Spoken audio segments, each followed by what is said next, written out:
Let's go ahead and get into now the Belmont preview on Saturday from Banterra Center. Coach Watson Lundblade has been outstanding for this team, especially in the last three games.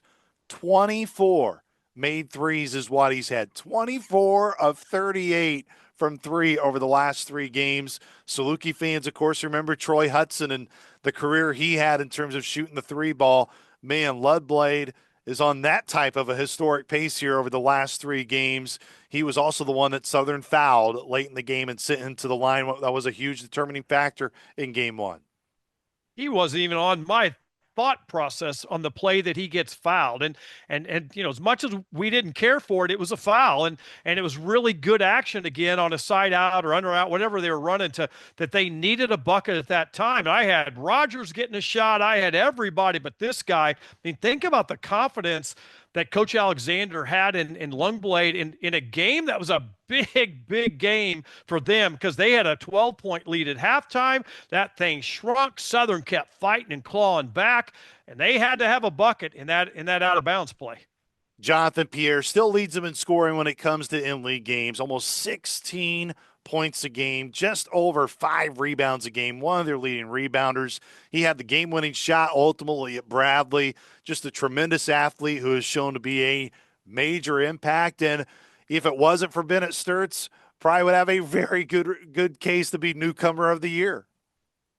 Yeah, Pierre is a guy that can score so many different ways. It's an interesting matchup for SIU, but again, I think this is where Sykes is going to be an important player in this game. I think that his ability and his length and his willingness to block out a guy like Pierre, even though this isn't a great offensive rebounding team, but they're good. I mean, they get stuff. They get a lot of tip outs. They get a lot because they shoot a significant amount of threes. They have long rebounds. I think Pierre's a guy that can hurt you, as they say, at three levels, but specifically from three, but also getting to the basket. So it's going to be a good matchup for Southern if they can be physical with him. Again, numbers may not be overwhelming for a guy like Brigham Rogers, but he was really impactful, especially in the first half when Belmont was able to build that lead. Coach Watson, he was a huge reason why Belmont was able to build that lead in Nashville over the Salukis.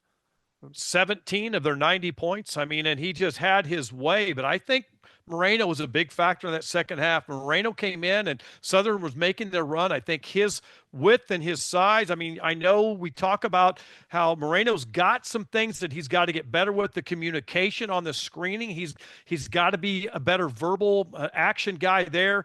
They're kind of limited on just how much he can switch up in ball screens. But man, what he takes away in the 10-foot zone is worth every bit, along with his ability to score. I think he was 3 for 4 against Belmont in that game, which all of a sudden now, do you look at Moreno like, well, he has deficiencies in switching up on ball screens, or do you say, them dudes don't want to foul anyway? I mean, Belmont has no interest in fouling. They want to stay on the floor. That guy, Moreno's going to get a bucket about whenever he wants.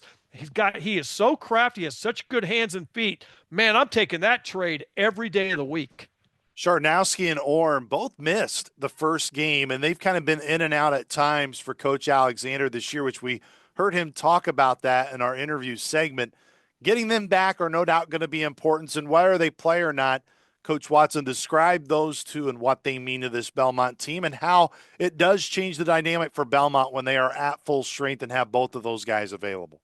Well, I know mainly about Orm. I don't know that much about Chornowski, but with Orm, you're talking about a guy that is an elite shooter for a freshman and 6'9", guard, forward, doesn't matter. He's a ball player. He's a shooter. He's a maker. Shooting 50% in the league his first time out. Gosh, 40 of 80. He's got making 37% from his threes, 80 at the free throw line, which means he makes them all. Gets 3.5 rebounds. He scores. He's fine defensively because he's got length. Man, he's the one that Southern's got to really make sure, because they didn't see him the last time. They got to make sure they know where he is at all times. That does it for your Saluki radio preview of the Belmont Bruins. It's a massive one on Saturday. It's Saturday night, so you got plenty of time to do what you want on Saturday, Saluki Nation, then make your way over to Banterra Center. Tip-off will be at 6 o'clock. Our pregame coverage will begin on the Saluki Radio Network starting at 5 o'clock. So for the coach, Rodney Watson, I am Luke Martin. We will talk to you all Saturday night, Saluki Nation. Go Dogs!